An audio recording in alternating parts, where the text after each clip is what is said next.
EMRS क्या होता है कि Eklavya modern residential school government teacher post के लिए जो एग्ज़ाम्स होती है वो है। अब जस्ट बिकॉज अभी वैकेंसी निकली थी तो आप लोगों ने फॉर्म भरा होगा, तो 10 दिनों के अंदर में एग्ज़ाम है। और मेरे पास में प्रीवियस ईयर जो लास्ट वैकेंसी आई थी एमआरएस की 2023 में, उसका सॉल्यूशन बना के आपको दे रहा हूँ।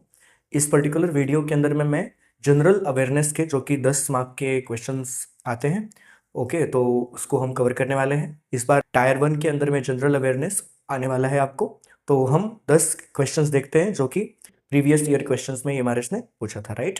तो पहला क्वेश्चन क्या है यहाँ पर थोड़ा कि student and teacher holistic advancement through the quality education सार्थक इज एन। तो ये आपको न्यू एजुकेशन पॉलिसी यानी पी से क्वेश्चन आया हुआ है कि जो पूछा है कि सार्थक के अंदर में होलिस्टिक स्टूडेंट एंड जो टीचर है उसके बीच में क्या है, कि जो सार्थक एक पर्टिकुलर है उसके बीच में क्या आता है।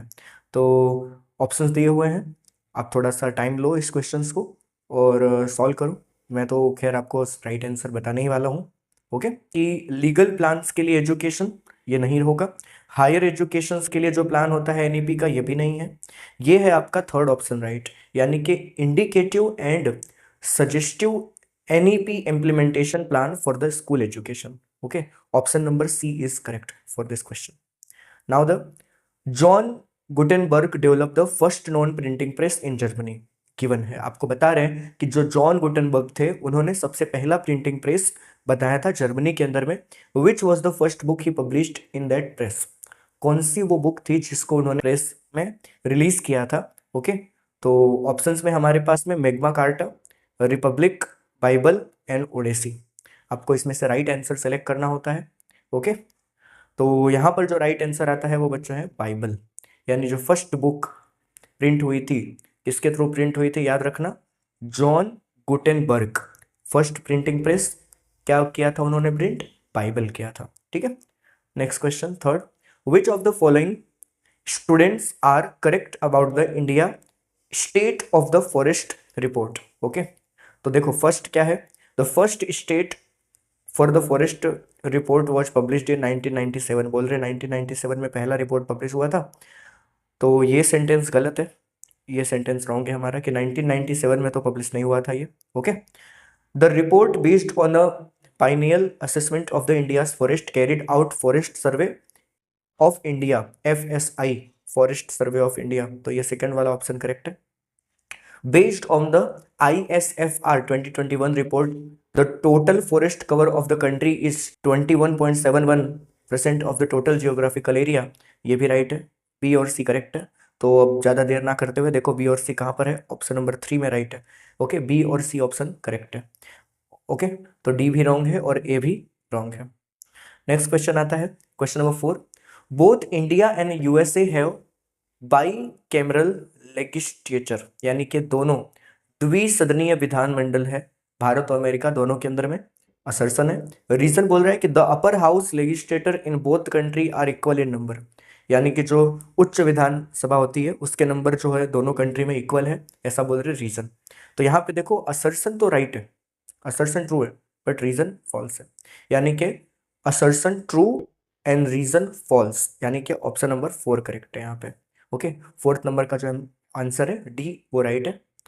नंबर 5 के अंदर बोला हुआ है कि as a part of the major reform to the union budget, the date of the budget were advanced 1 February for the first time budget for financial year 2020 year के अंदर में जो बजट पास हुआ था वो 1 फरवरी को हो गया था। जनरली अब देखो बच्चों याद रखना कि जनरली जो बजट पास होता है वो हमारा होता है फरवरी लास्ट वीक के अंदर में, पर यहाँ पे बोल रहे हैं कि 1 फरवरी को पास हो गया था 2020 में।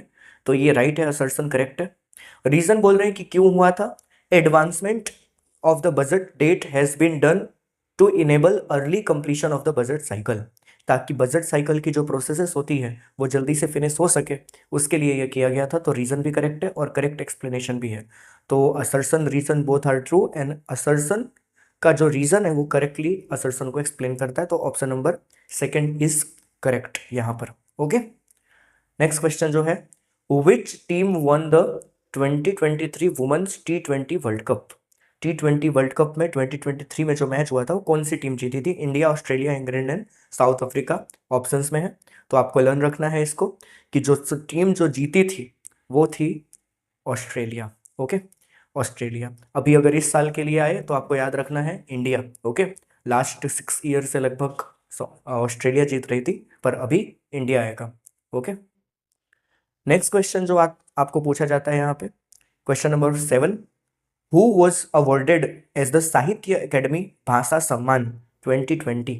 साहित्य अकेडमी भाषा सम्मान 2022 के अंदर में जो हुआ था उसमें कौन अवार्ड किया गया था? ओके, साहित्य अकेडमी भाषा सम्मान से कौन अवार्ड किया गया था?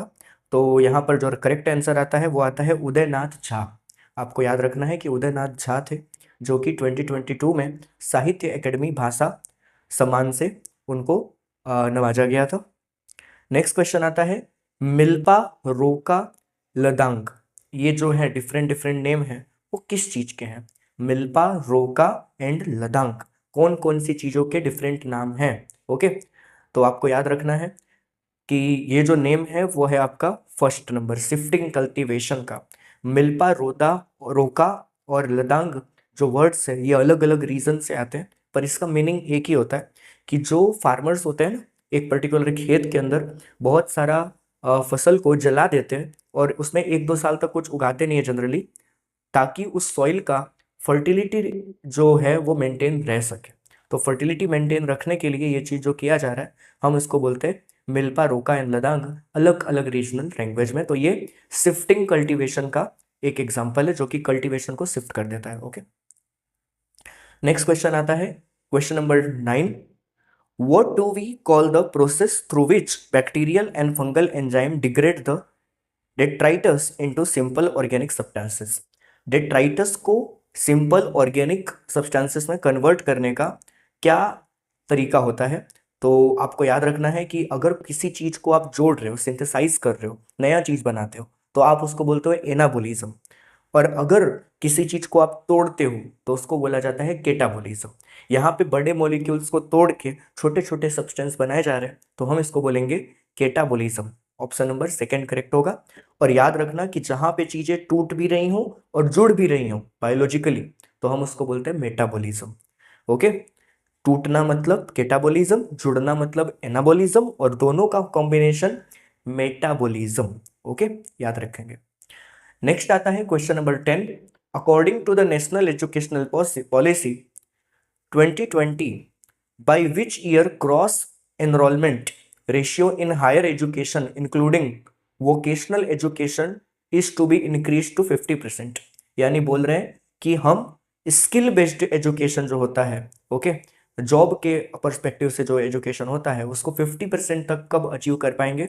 ये एक्सपेक्टेशंस हम कब से टाइम तक अचीव कर पाएंगे according to new educational policy जो है नेशनल NEP 2020 के अकॉर्डिंग। ओके, तो राइट आंसर आता है ऑप्शन नंबर 3, 2035 तक ये उम्मीद लगाई जा रही है कि हम 50% तक व्यावसायिक तरीके की स्टडी को अचीव कर पाएंगे। ठीक है, तो बाकी के जो अलग टॉपिक है ICT है, आपका टीचिंग एप्टीट्यूड है, ओके, इसके वीडियोस मैं आपको बना के दे दूंगा, तो आप प्रिपरेशन करिए अच्छे से।